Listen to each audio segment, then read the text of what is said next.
Existe un universo lleno de universos que no conocemos, o que creemos conocer. En tiempos de urgencias y comunicación efímera, profundizar un tema y hacer una pausa para pensar es más complejo. Entender lo complejo es la tarea necesaria para mirar con claridad lo que está por venir y aquello que nos rodea en un presente que aún no comprendemos, porque es más complejo. Bienvenidos una vez más a este programa que hemos dado en llamar Es Más Complejo, en el canal de la ciudad, un programa en el que desde hace ya unos años intentamos abordar, y al menos lo intentamos y procuramos hacerlo, temas que no son de la cotidianeidad y sí lo son al mismo tiempo, cosas con las que convivimos y que es muy fácil resolverlo con un latiguillo, con una frase y se acabó, y cuando raspamos un poquito no paramos de sacar material para abordar. Hoy es, como diría una canción de Memphis La Lucera, vuelvo a casa, mamá, podríamos resumirlo en cierta problemática, que si no lo ven como una problemática es porque no le han prestado atención a los estudios y a las estadísticas y a los números que se han publicado en los últimos tiempos, diría en las últimas décadas, respecto de la convivencia entre adultos vinculados, entre padres e hijos, todos adultos. Y hay un abanico enorme de posibilidades que va desde pasó los 18 años de la criatura y todavía no se va de casa hasta muy entrada la adultez, y ahí puede empezar a haber problemas. O en otras situaciones el gurrumín se va de casa, intenta su proyecto, o se casa, o se va a vivir solo, o se va con amigos, intenta, y después de unos años vuelve a casa. A veces vuelven solos, a veces vuelven con sus propias familias. El universo es enorme de posibilidades y todos tenemos algún ejemplo en mente de cualquiera de estos casos, por cuestiones propias o por cuestiones ajenas, o porque la hemos vivido o porque las estamos transitando. Y siempre se aborda desde el punto de vista de, bueno, es esto. Pero la verdad es que las estadísticas y los números marcan algo como para prestar atención, y sé que estamos hablando de cosas que son poco posibles de resolver en lo inmediato, pero no apunto a resolver la situación de, bueno, estamos viviendo todos juntos, sino a cómo sobrellevarlo y a cómo prepararse ante lo que no se puede evitar por distintos motivos. El fenómeno no es argentino, es un fenómeno global. En Corea del Sur, el 70% de los menores de 35 y mayores de 25, o sea, una franja grande de adultos, viven con los padres. 70%. Es una locura. Son 7 de cada 10 adultos de entre 25 y 35 están con los padres. Es inmenso el número, y estoy hablando de una economía hiper mega desarrollada como la de Corea del Sur. Ahora, si nos movemos para el mundo occidental tradicional, Europa y la América al sur de Estados Unidos, vamos a trazar, Estados Unidos es otro universo, ya lo vamos a ver, nos encontramos con otros tipos de promedios en los cuales se empiezan a abordar estudios, y abordar estudios en distintas culturas. Por ejemplo, no es lo mismo hablar de la relación entre padres e hijos en una cultura como la de Italia que abordarlo en una cultura como la del Reino Unido. Son dos culturas radicalmente distintas en lo que tienen que ver los vínculos entre padres e hijos. Sin embargo, un estudio de la Universidad de Londres fue tomado de base por un estudio de la Universidad de Padua y llegaron a la misma conclusión.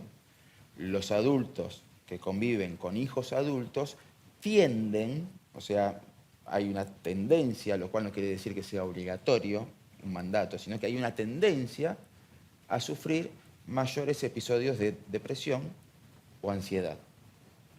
La Universidad de Padua en Italia agregó también que puede identificarse en problemas de independencia financiera por parte del dueño de casa que recibe a sus hijos, que ve obviamente su economía que empieza a verse afectada, mucho o poco, lo que sea, pero ya no todo es de él. Independencia a secas, algo tan básico como elegir qué ver en la tele y a qué hora hacerlo, empieza a ser un motivo de consenso.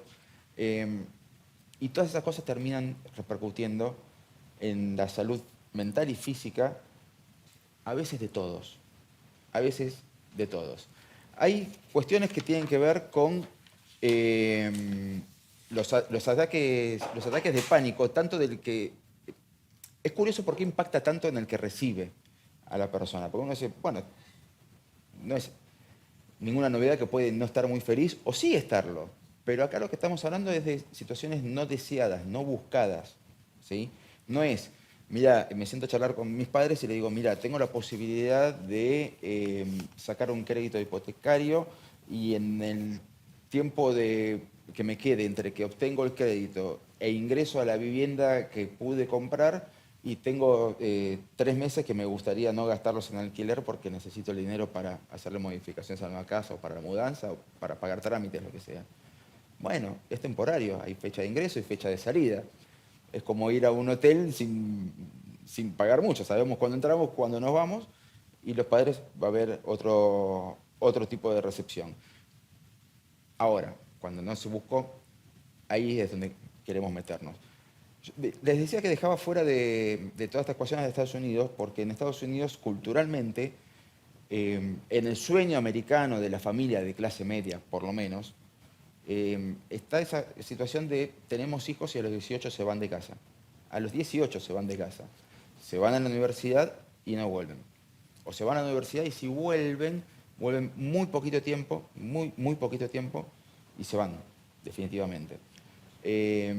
Podemos ver en series, podemos ver en películas, podemos verlo hasta en realities. La serie más vista, Friends, básicamente son 6 amigos, de los cuales algunos ya se recibieron y el resto todavía se fueron todos juntos de la casa de los padres y están conviviendo todos juntos mientras empiezan sus caminos. En Argentina tendemos a pensar que heredamos esa cosa muy italiana de vivir con mamá, vivir con papá, y el chiste viejo que se hacía de que cuando una persona adulta sigue viviendo con los padres en la Argentina, y empieza a ser motivo de chiste. Empieza a ser chiste por motivo de vagancia, de comodidad, de que la madre le plancha la ropa, le prepara la comida, y hay una cuestión de comodidad, pero también una falta de percepción. Esa cosa de pensar que el sueño de nuestros padres era tenernos a nosotros y nada más. Y nada más.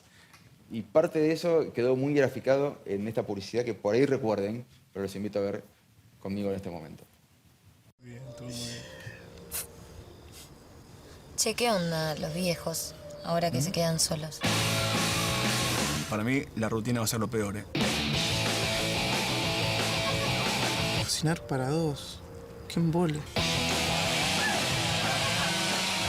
Y esa casa gigante. Hay 3 cuartos que ni los van a usar. Se van a matar. Sí, se van a matar. Lo más lindo de una casa dura para toda la vida.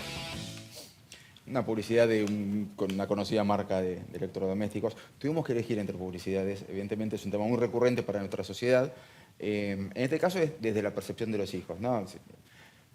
¿Por qué lo marcamos? Porque hay muchas veces que uno dice, bueno, pero si vuelvo a la casa de mis padres, el afectado soy yo. A ellos les estoy haciendo un favor. El afectado soy yo, que fracasé, me está yendo mal y tengo que volver a la casa de papá. Papá, entendeme, acabo de fracasar. Y por ahí tu viejo te quiere matar porque tenía una disponibilidad de su domicilio que ahora ya la ha perdido o ha tenido que cederla en parte. No es que te quiera matar de verdad. Qué sé yo. De eso queremos hablar, del universo de posibilidades que hay respecto de las distintas circunstancias en las que adultos, padres e hijos conviven. El estrés financiero que eso puede generar dependiendo de la circunstancia. El estrés físico, emocional que puede generar dependiendo de las circunstancias, que son infinitas. Para charlar de todas estas cuestiones es que hoy hemos decidido abordarlo desde el punto de vista de las herramientas a generar, ¿sí? No queremos, decidimos no refregar en la cara un problema que por ahí ustedes están atravesando en este momento y no lo viven como un problema, o lo viven como un problema y no lo es. Es una circunstancia, una situación que puede o no tener solución, pero que si tiene solución, ¿para qué recordarlo? Y si no tiene solución, ¿para qué llorar sobre sobre lo derramado. Entonces intentamos buscar otra óptica, pensar en cómo se gestionan estas cosas. ¿Por qué? Porque en buena medida todos hemos pasado por algo así, o tenemos miedo, o podríamos pasar por algo así. Nadie está exento de que todo lo que tenía planificado y, bueno, pueda salir mal. Así que para charlar de todo esto, en el próximo bloque tenemos un entrevistado que nos va a tirar muy buena data, pero al mismo tiempo nos va a dejar muchas herramientas para poder compartir, incluso si uno no está atravesando estas situaciones. En el próximo bloque recibimos al licenciado Víctor Fabris, acá, en Más Complejo. Ya venimos.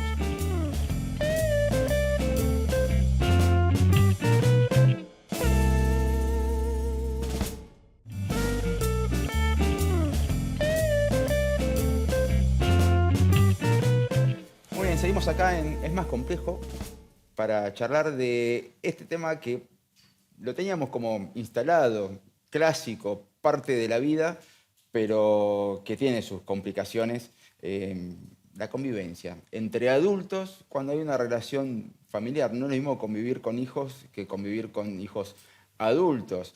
¿Impacta? ¿No impacta? ¿Se le presta atención un poquito a este tema? Ya le doy introducción a nuestro invitado del día de la fecha. Él es el licenciado Víctor Fabris. Muchas gracias por venir. Gracias a vos. Y lo presentamos del siguiente modo, con mayor formalismo. Víctor Fabris es licenciado en psicología, especialista en psicoterapia familiar con orientación cognitiva. Es especialista también, especialista avanzado en terapia dialéctico-comportamental y coordinador de equipos de psicólogos. Trabaja como terapeuta individual, grupal y familiar en diversas instituciones de Argentina y Brasil. Lindo. Hay cosas que yo no sabía que existían. Terapia dialéctico-comportamental. Sí, sí. Interesante. Algunas de estas cosas se aplican a cuestiones familiares. Totalmente, totalmente. Y de hecho, justamente hablando del desconocimiento, la DBT, que son las siglas en inglés de terapia dialéctico-comportamental, responde justamente a una terapia basada en la evidencia científica, cosa muy extraña dentro de lo que es nuestro ámbito, para poder trabajar justamente con trastornos de personalidad, impulsividad, desregulación emocional, por ejemplo. Y de hecho, para intervenir en diferentes contextos, como los familiares o cuando se presentan diferentes conflictivas, tener herramientas basadas en la evidencia científica es algo extremadamente útil e importante para que la gente tenga conocimiento. No, obviamente. Trabajar sabiendo con qué se está trabajando y no estar a ciegas es muy importante, sobre todo cuando abordamos temáticas como la salud mental. Ahora, respecto de la convivencia entre padres e hijos ya adultos, charlábamos detrás de cámara del universo amplio de posibilidades que puede haber, desde que no te queda otra, desde hijos con algún problema que les dificulte la inserción social, lo cual genera cierta alternativa al normal desarrollo de una familia, pero también un hijo que quiso llevar a cabo un proyecto, no le fue bien, sea un proyecto familiar o un proyecto laboral, y vuelve a casa. El universo es inmenso y siempre pensamos en papá y mamá. No, por ahí es tu papá con su nueva pareja o tu mamá con su nueva pareja. Claro. ¿Qué tan grave puede ser para la salud mental de las personas que vuelven a convivir a pesar del amor que se puedan tener por ser padres e hijos? Mira, hay muchos factores en realidad. Tenés factores culturales, o sea, no es lo mismo, por ejemplo, personas que son ítalo-descendientes, para decirte un concepto así rapidito, o no, también la clase social influye justamente en estas situaciones. Y también hay que ver los factores o el factor psicológico, el factor protector psicológico, porque hay muchas personas que no cuentan con herramientas, que no encuentran estrategias o habilidades para poder tener una convivencia sana con quien sea. También hay que evaluar, digo, una cosa es las crisis económicas o un fenómeno a nivel global que se está dando, independientemente de las crisis económicas, donde las personas de más 30 vuelven a los hogares o se quedan en los hogares con los padres, porque pasa en Irlanda. De hecho, salió un artículo que habla de Irlanda. En Italia, ni hablar, que el promedio incluso de convivencias hasta los 35 años. En Francia, otro tanto, donde se producen estos fenómenos que son culturales, económicos, como puede pasar en Argentina y en otros países de Latinoamérica, y donde nos encontramos de repente con una convivencia forzada muchas veces con personas que en generaciones atrás era un valor fundamental el irte de la casa para poder generar tu propio hogar y para empezar tu propia familia. Y eso se revirtió completamente. Empezamos a tener ahora padres mayores que cuidan de hijos adultos o hijos adultos que tienen que hacerse cargo también de padres mayores. Y una dinámica bastante particular que vemos en el consultorio. Claro, porque repasábamos culturalmente algunos datos, ¿no? En Corea del Sur, por ejemplo, el porcentaje es inmenso, gigante. Pero claro, no tienen la tradición judío-cristiana que por ahí se puede encontrar mucho más en Europa y en América, de ese mandato de te irás de tu casa para formar tu familia, que está en la Biblia. Te irás de tu casa para formar una familia. Calculo que ahí debe impactar mucho más, recién lo decías, culturalmente. Pero cuando prima la necesidad, ¿qué otras cosas empiezan a complicarse? O sea, cuando realmente, bueno, me tengo que hacer cargo de mi viejo porque no puede sostenerse solo. O bueno, mi hijo tiene 40 años, venite a casa porque si no quedas en la calle. Sí, sí, sí. ¿Qué otros factores entran en juego ahí? Mira, fundamentalmente no importa, es como algo que atraviesa tanto la cultura como la economía, son las habilidades. Las personas sobreviven, las personas que sobreviven son habilidosas. Esto lo decía Víctor Frank, uno de los sobrevivientes del Holocausto, que justamente creó la logoterapia. Y todos los psicólogos, en realidad, que han estudiado el tema, te van a decir algo que es fundamental. Para poder sobrevivir a cualquier contexto, si no tenés habilidades, es imposible. Si vos no tenés habilidades para aprender a nombrar tus emociones, manejar tus emociones, aprender a pedir, a decir que no, a manifestarte, habilidades para poder manejar y gestionar mejor tu emocionalidad e incluso habilidades para poder focalizarte, estar en el momento presente. Si vos no tenés habilidades básicas, cualquier convivencia, sea estando en pareja, en una relación con tu par, con hijos, con tus padres, con tus tíos o con la gente que vivía, no sé, en los conventillos cuando venía acá, que siguen viviendo en conventillos, como pasaba con las primeras migraciones acá en Argentina. 6, 7 personas con chicos en una habitación. En una misma habitación, con una letrina, y así la gente podría sobrevivir. El tema fundamental, y es lo que yo observo y veo en la clínica y lo que te pueden decir los diferentes estudios, es hay una gran diferencia entre las personas que pueden flexibilizarse frente a los cambios y las personas que son rígidas en todos los contextos. Y ahí es donde se generan las quebraduras en las relaciones. O sea, vos tenés un padre y una madre que conviven con un hijo que tiene 30 y pico de años. Y son personas que tienen un estilo de afrontamiento rígido, lo tenían antes, lo van a tener ahora, y esa convivencia puede ser insoportable, porque son convivencias basadas en reglas rígidas, o donde todo se convierte en una situación de malestar y discusión, o de queja permanente y constante, o tenés una familia que es altamente emocional y muy negligente, por lo cual el hijo tuvo que dejar su trabajo o fue despedido de su trabajo, tuvo que volver a su casa y de repente se encuentra con una madre o un padre que tienen desmanejo de las emociones, y además de tener que pasar por todas esas situaciones estresantes, tenés que convivir con una situación de maltrato, intensidad emocional extrema, no poder pensar claramente ni siquiera en tu propio cuarto porque están gritando. Sin habilidades, sin estrategias básicas, la vida es insoportable de ser vivida. Yo creo que, en base a lo que me decís, creo que por ahí voy a hacerte una pregunta demasiado simplista, pero ¿existen personas que no maduran más? Existir existen, sí. ¿Es malo? ¿Es bueno? Pregunta. Ese depende del O contexto. sea, depende de qué tipo de madurez. Claro. O sea, puede ser tener gustos infantiles con el juego, lo lúdico y todo Claro. eso, pero saber gestionar tus emociones. Totalmente.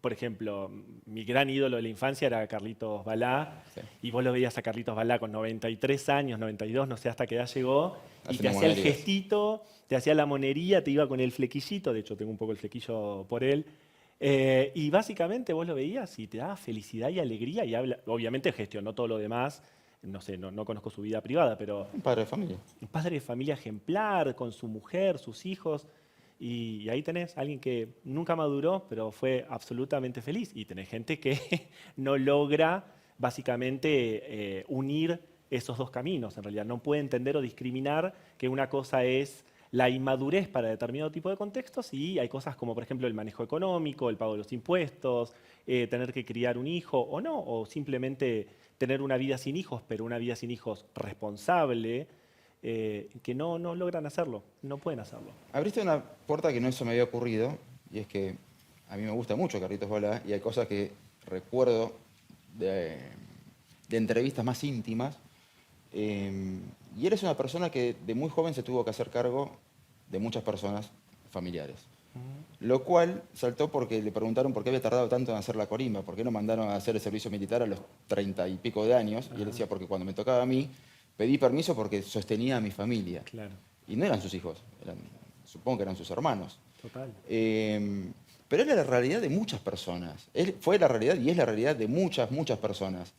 Hay también una cuestión generacional de que por ahí, hoy, me pongo un abogado del diablo, que hoy la gente se queja por cosas que antes se hacían naturalmente, o al mismo tiempo hay otro tipo de deseos que uno dice, bueno, yo, ¿sabes qué? No vivo más en la década del 40 o 50, quiero este estándar. Uy, se ha complejizado muchísimo. Yo eso lo noto. Mira, yo tengo el placer y el gusto porque soy especialista en trastornos de personalidad y trabajo con personas que tienen diferentes diagnósticos.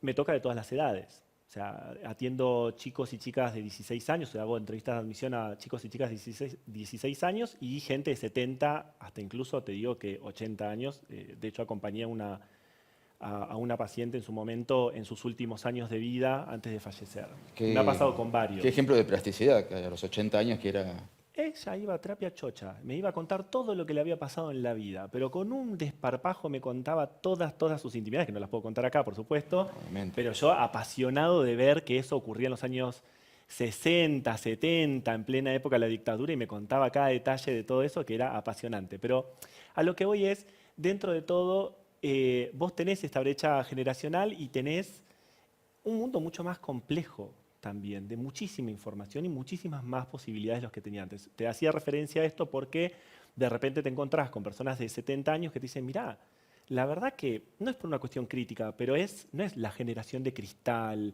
o la generación dura. No, era básicamente que no tenían opciones.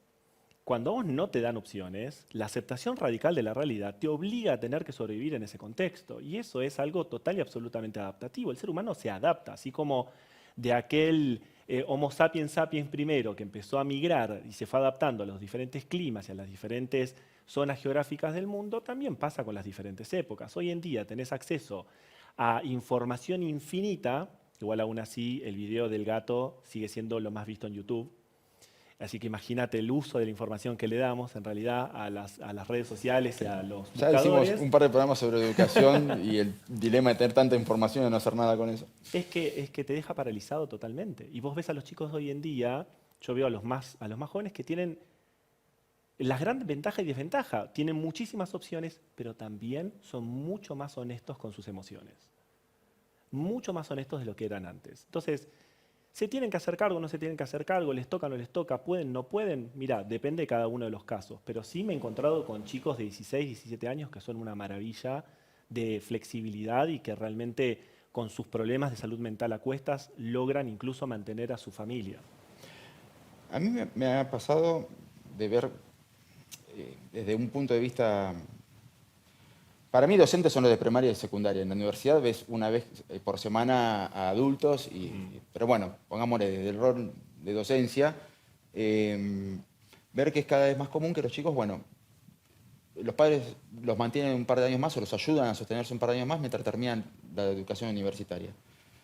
Pero también me ha pasado de tener pánico a los que venían post pandemia, a ver cómo venían, chicos que habían pasado los últimos años de la secundaria encerrados, o que se habían quedado sin viaje de egresado, que habían soñado toda la vida, o cosas que a esta edad te puede parecer nimiedades, pero te pones en esa edad y decís, es la vida el viaje de egresado. Más importante. Claro. Y me encontré con personas con dos extremos, personas con mayor índice de depresión, pero al mismo tiempo mucho más honestas al decirlo, con lo cual no sé qué tanto más alto es el índice, sino que saben comunicarlo. Sí. ¿Es más cómoda la convivencia con padres adultos teniendo esa facilidad de comunicación?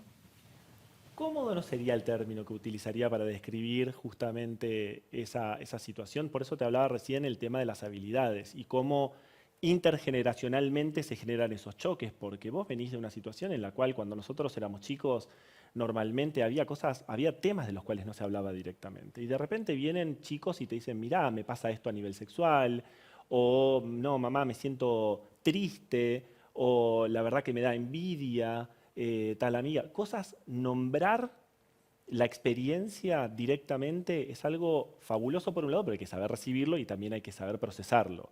También pasa por el otro lado que tenés un grupo poblacional que cada vez es más escueto en su descripción, que cada vez tiene menos capacidad léxica para poder poner en palabras su experiencia, y tenés muchos adolescentes que de repente todo se resumen en la palabra mal, me da paja, no quiero, no sé, que también ahí te das cuenta justamente cuál es el error que cometemos como adultos a la hora de enseñar habilidades básicas para poder describir y poner en palabras lo que ocurre, porque imagínate vos como padre o las madres que de repente se tienen que cruzar con un chico que de repente te dice estoy mal o me da paja hacer esto, no es algo descriptivo, no es algo con lo cual uno pueda hacer algo. No es lo mismo decir, mira mamá, la verdad que me da mucha vergüenza ir al colegio porque mis compañeritos me dicen que soy feo o que tengo, no sé, la nariz grande o que tengo granos. Y eso me da mucha vergüenza y me inhibe.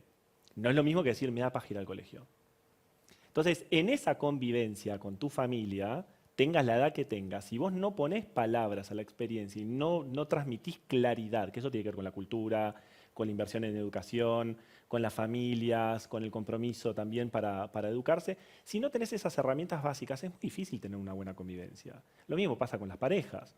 De repente no es una cosa de querés tener relaciones con tu pareja y tu pareja no quiere y es un, no, me duele la cabeza, no, no sé. No. En vez de decir, che, mira, no me gusta cómo haces esto, o no me gusta cómo encarás el acto sexual. No, sí, sí, ¿te parece? Me duele la cabeza, o vamos no sé, tengo ganas de dormir, o estoy cansado o cansada. Habilidades. Lo que mejora la convivencia con quien sea es tener habilidades. Y eso son habilidades verbales, que muchas veces son complejas. ¿Y qué pasa cuando no queda otra opción? O sea, cuando me quedé sin opciones. Ejemplo, o sea, la responsabilidad parental no es para toda la vida legalmente. No. Pero, no sé, tenés 60, 70 años, un hijo adulto grande, y no, se quedó sin opciones. Claro. No tiene a dónde ir a parar. Y no te viene él con la esposa y los pibes. No hubo otra opción, no hay otra opción. Bueno, siempre hay otra opción, no vengas acá y quédate en la calle. Sí, puede ser. Bueno, no hay otra opción. ¿Qué es lo primero que hay que abordar para poder garantizar? Generalmente se decía, bueno, pensaban que es momentáneo. ¿Y yo qué sé si va a ser momentáneo? Claro. ¿Qué es lo primero que hay que hacer para mentalizarse? Claro, el pensar si es momentáneo, imagínate el 2001. ¿Cuántas familias quedaron desahuciadas en el 2001? Muchísimas. ¿Cuántas personas tuvieron que volver a vivir con sus padres que con su jubilación a duras penas podían mantener a las personas? Creo que sé de lo que hablas, pero... Y en aquellos años, a mí me pasaba. Yo tenía todos mis hermanos, soy una familia de 7 hermanos. De los 7, yo en esa época estudiaba, empezaba recién a estudiar, y de los 7 ninguno teníamos trabajo. ¿Y cómo hicimos para sobrevivir? Y mis hermanos tenían sus parejas, venían las novias a mi casa, teníamos que hacer todo un movimiento en una casa, si bien soy una persona privilegiada, que tiene una casa medianamente grande, acomodada, pero éramos 7 igual, y había 2 baños, y aún así la convivencia, pudimos sobrevivir y sobreponernos a ese tipo de situaciones. Entonces, cuando no te queda otra, la que sí queda... Mira, Marsha Linehan, que es una autora, una de las más reconocidas, de hecho, tan reconocida es que hasta el New York Times la puso en su tapa, como uno de los hitos más importantes dentro del ámbito de la psicoterapia de los últimos años, la creadora de la terapia dialéctico-conductual, te dice lo siguiente, mira, en la vida vos tenés los siguientes caminos. De repente vos tenés un problema, lo puedes resolver. Se te pincha la rueda del auto, si sabes cambiar la rueda, la cambiás, y si no, llamás al servicio mecánico, que sería mi caso porque no sé cambiar la rueda.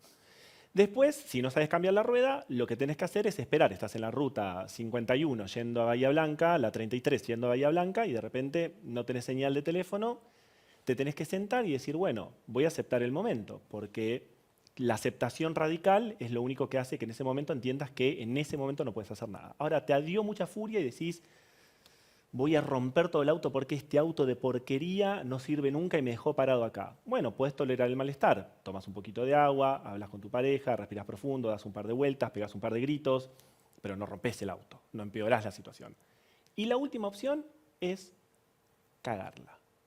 Hacer todo peor en tu vida. O sea, darle patadas a la Romper el auto, pelearte con tu pareja, putear al que pasa con la ayuda y hacerle dedos obscenos. Podés arruinar toda la situación si querés. Entonces, es una elección el hecho de empeorar. Empeorar siempre es una elección. Creo que levantamos varios la mano en esa parte. Es difícil gestionar una situación de estrés extremo cuando uno viene acumulando muchas cosas. Sí, obvio. Yo imagino que cuando a una persona no le queda otra que volver a la casa de los padres, puede sentirlo como un fracaso. Total. Si no se tiene, por más plasticidad que uno tenga para gestionar las emociones, ¿qué le dirías a una persona que viene con una sensación de fracaso encima de me quedé sin trabajo o mi pareja me dejó? O todas esas juntas. O todas esas juntas. Vuelvo a casa mamá, no me quedo otra. Ante esa sensación de fracaso, Sí. Bueno, la vida se te dio para que vos cumplas con estas cosas, no cumpliste con ninguna, fracasaste. Claro.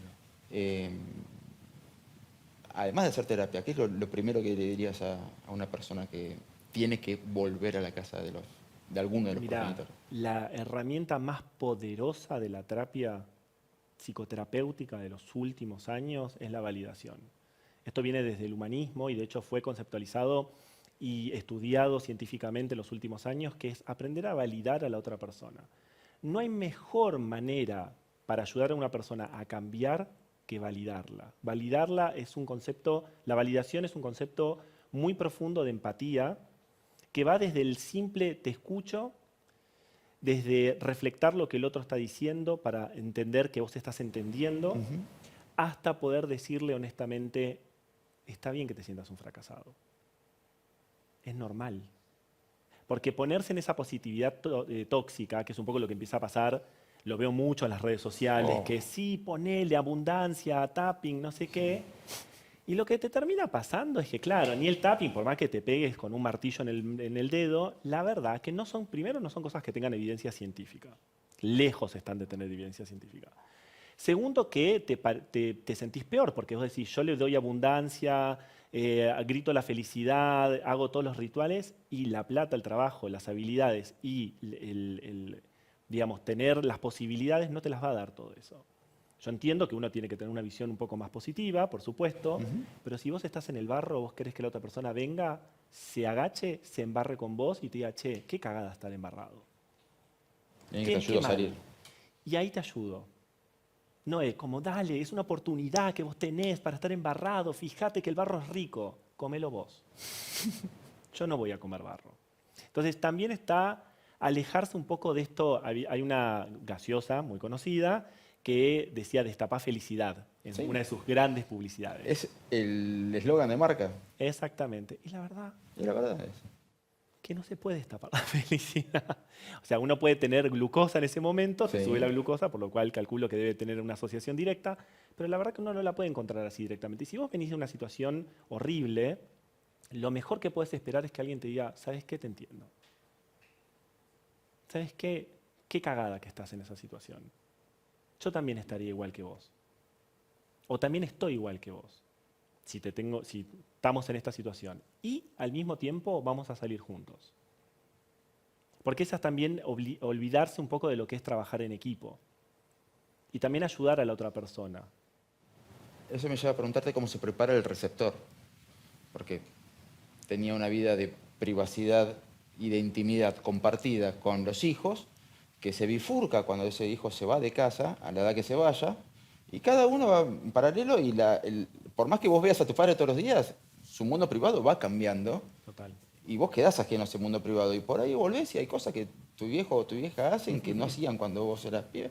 O se acostumbraron a un nivel de libertad de no tener menores de edad en la casa y de golpe, qué sé yo, llega a la calle pensando hoy llego a casa y voy a ver una película de 3 horas y tenés al pichón sentado en el sillón. Sí. ¿Qué es lo cómo se tiene que preparar una persona que siente la obligación de seguir siendo padre a una edad en la que debería Podría estar haciendo otra cosa. Totalmente, sí. Podría estar haciendo otro trabajo, lo que fuera. Mira, en realidad vos tenés ahí dos vertientes. Por un lado está la parte en la cual el chico o chica o señor o señora vuelve a su casa y tenés diferentes tipos de situaciones. Mira, esto pasa mucho en la terapia, que hay muchas dificultades para establecer diagnósticos correctos y adecuados para planes de tratamiento adecuados.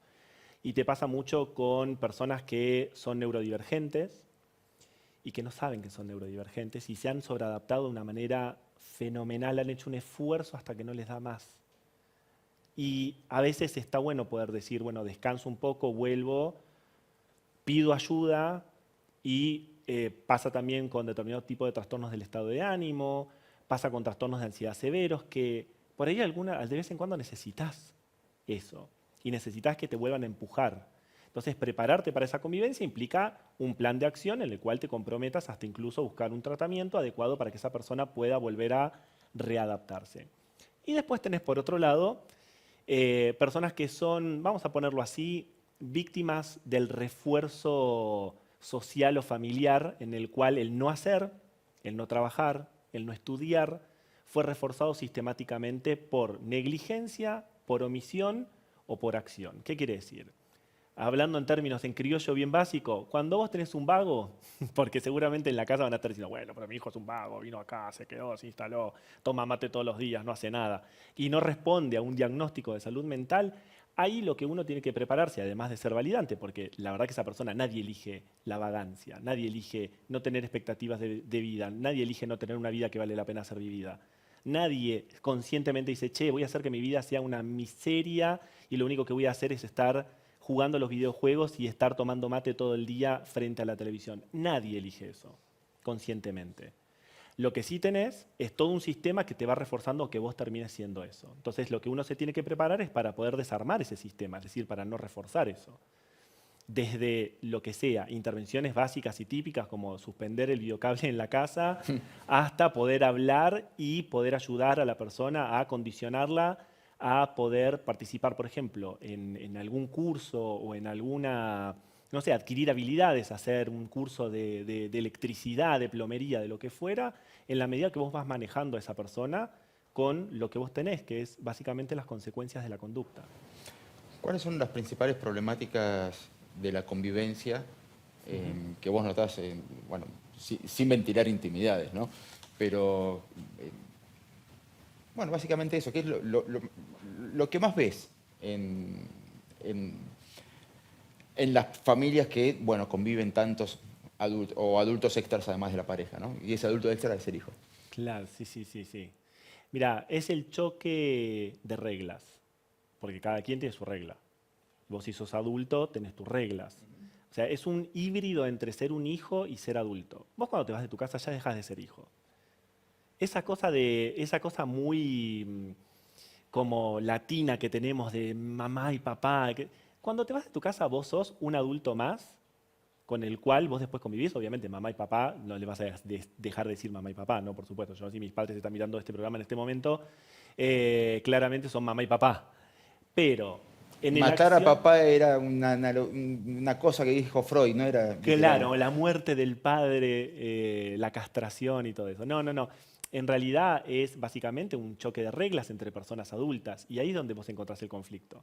Porque de repente vos tenés un horario para dormir o te quedás tranquilo porque cerrás la puerta para irte a dormir y viene el otro de fiesta a las 3 de la mañana medio alcoholizado, con una amiga, y se va al cuarto y se escucha los sonidos de esa situación.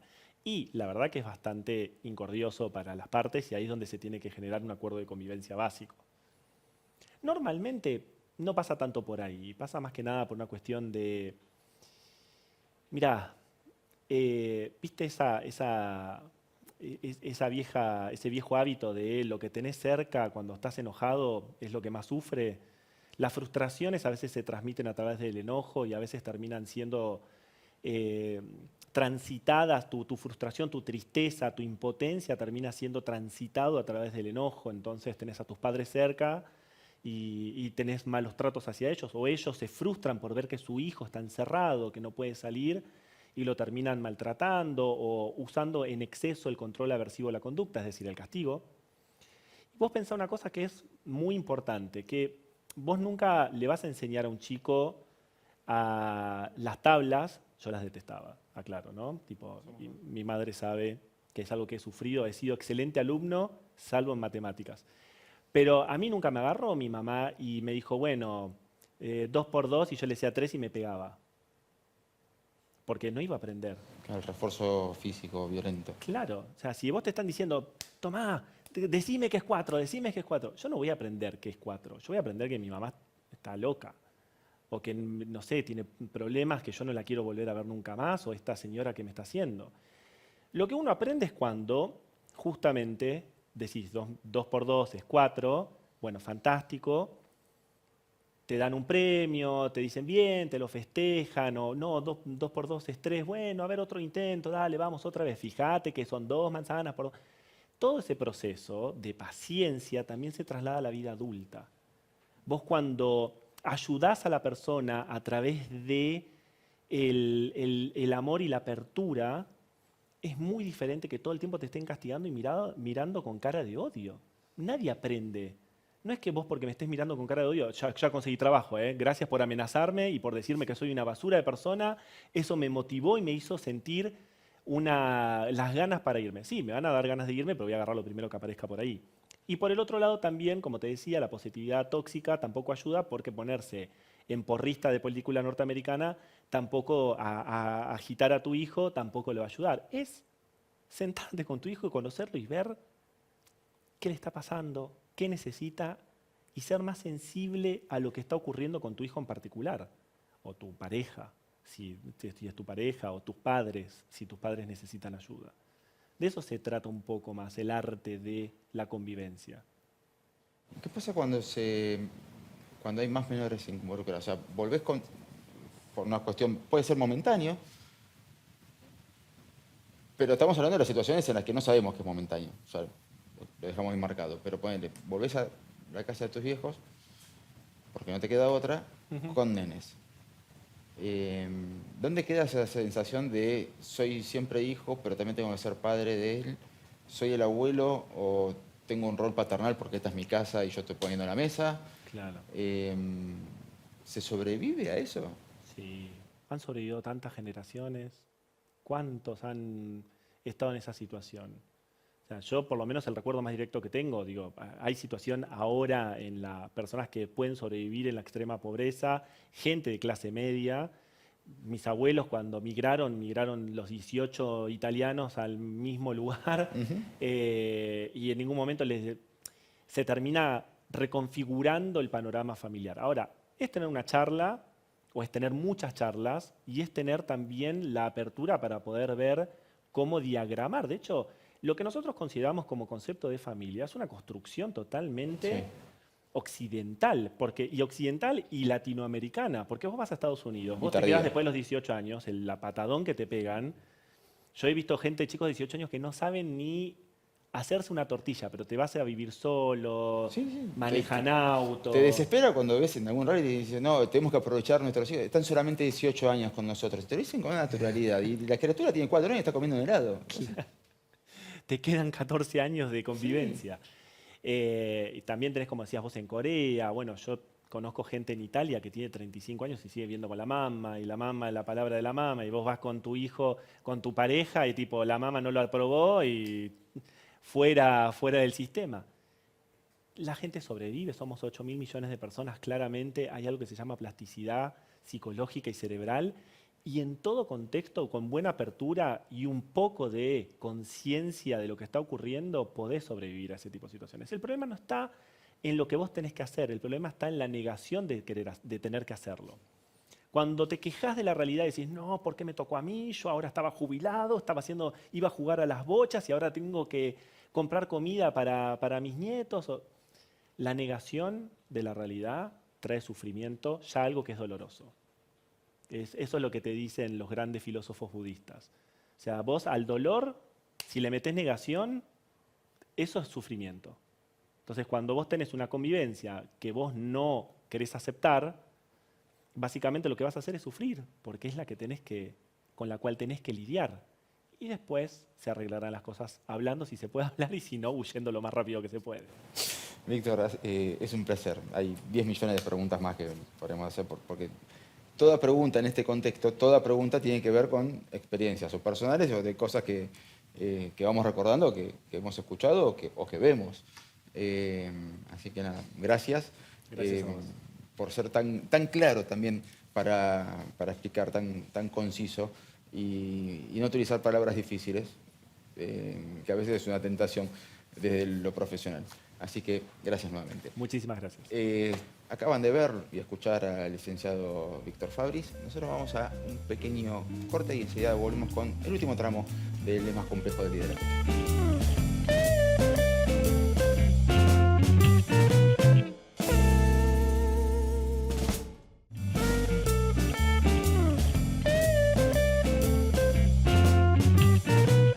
Les voy a contar una historia y como hoy tuvimos a un psicólogo sentado, puede ser que termine pareciendo una confesión de terapia, una confesión de diván. Yo me fui de casa 2 veces. Soy de los que volvió a su hogar pasado un tiempo. Pero también he vivido desde otra óptica esa cuestión que recién en la entrevista surgió como falta de comunicación y las cosas que se aprenden, lo que se les enseña a los hijos, ¿no? Que si uno les enseña a los hijos que está todo bien y que es todo positivo y que todo con una cuestión de deseos y de saber manifestar alcanza y sobra, bueno, probablemente los hijos sientan una sensación de fracaso mucho más aumentada y sea más difícil gestionar las emociones cuando tengan que volver a casa por el tiempo que sea necesario o por el tiempo que se pueda ser tolerable. Ahora, mi familia, mi núcleo familiar, cuando yo oficiaba de hijo nada más, tuvo un breve paso en el 2002, principio del 2002, por la casa de mi abuela. Lo recuerdo como algo totalmente caótico. Fue casi traumatizante. Y no conmigo, pero era una situación bastante compleja, muy compleja. Pero no ese es el tema puntual, sino cómo viví yo cuando yo me fui de casa y tuve que volver. Volví después de un fracaso tremendo que no me daba muchas opciones. Podría haber ido a parar a la casa de amigos. Mi padre me ofreció que fuera a su casa mientras me acomodaba hasta que consiguiera mudarme de vuelta. Y ese lapso duró unos 4 o 5 meses, muy largos, largos para todos. Yo había dejado de convivir con mi padre 6 años antes. En esos 6 años, mi padre había vuelto a formar familia, mi padre tenía una dinámica única, propia, que yo, si la conocía de lejos. Ya no éramos el padre e hijo que habían convivido durante muchos años. Éramos 2 adultos que se reencontraban y cada uno con sus vicios y sus mañas, pero con una gran diferencia. La casa era la de él, la economía era la de él y yo venía con un fracaso encima. No era el castigo a mí como fracasado, pero también había mucho de mi postura de decir, no hay mayor fracaso que encima de que fracasé, estoy acá en la casa de mi viejo que cuando se fue de la casa nunca más volvió. Mentira, yo me había olvidado que él había tenido que pasar lo mismo por la casa de su madre cuando le fue mal y peor, cayó con todos nosotros.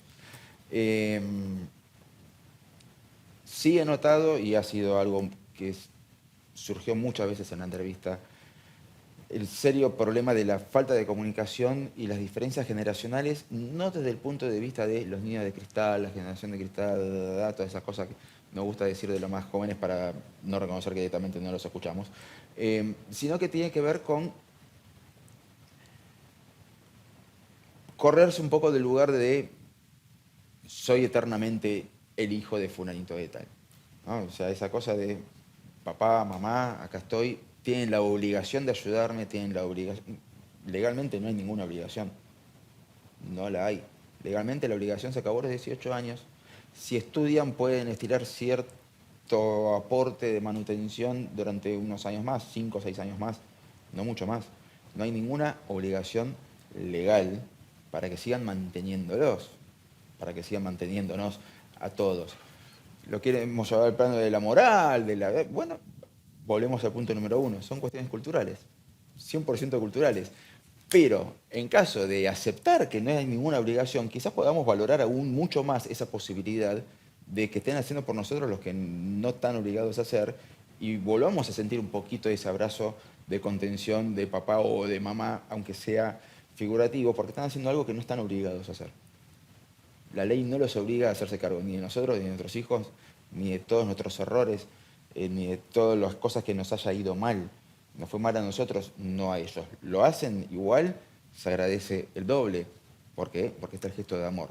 Ahora, saber gestionar esa circunstancia es otra cosa y a eso nos quisimos dedicar en este programa. ¿Cómo hacen el que recibe y el que llega a ese hogar? ¿Cómo hacen esas personas para convivir? Porque son adultos. La relación padre-hijo se borra y pasa a ser la de una persona que es dueña de su hogar y un inquilino temporario que lo más probable es que no esté pagando alquiler. ¿Sí? Porque si no, se alquilaría otra cosa.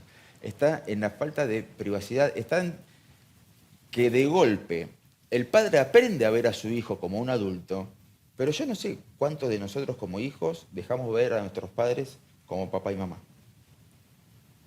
Si alguna vez dejamos de hacerlo. Los padres dejan de ver a sus hijos en algún momento solamente como nenes. Son sus hijos, que han crecido. Se emocionan, algunos más, algunos menos, con cada pasito que damos, que terminaste el egresadito de preescolar, el egresado de la primaria, cada cosa, un gastadero, terminaste la secundaria. Todos los triunfos son un logro y se emocionan los padres. Ahora, nosotros como hijos, ¿tenemos noción en algún momento que nuestros padres son personas adultas, que tienen sus intereses, que tienen sus gustos, que hay determinadas cosas que no queremos saber de papá y de mamá? ¿Somos conscientes de eso? ¿Creemos que solamente se levantan y están sentados mirando por la ventana esperando a que algún día pasemos nosotros a tomar mate y estén disponibles? Es difícil, es difícil. Entiendo que es una circunstancia que puede impactar desde lo económico, que puede haber problemas económicos que lleven al hogar, que puede haber fracasos sentimentales que nos devuelvan al hogar, que puede haber 10 millones de problemas que nos devuelvan al hogar.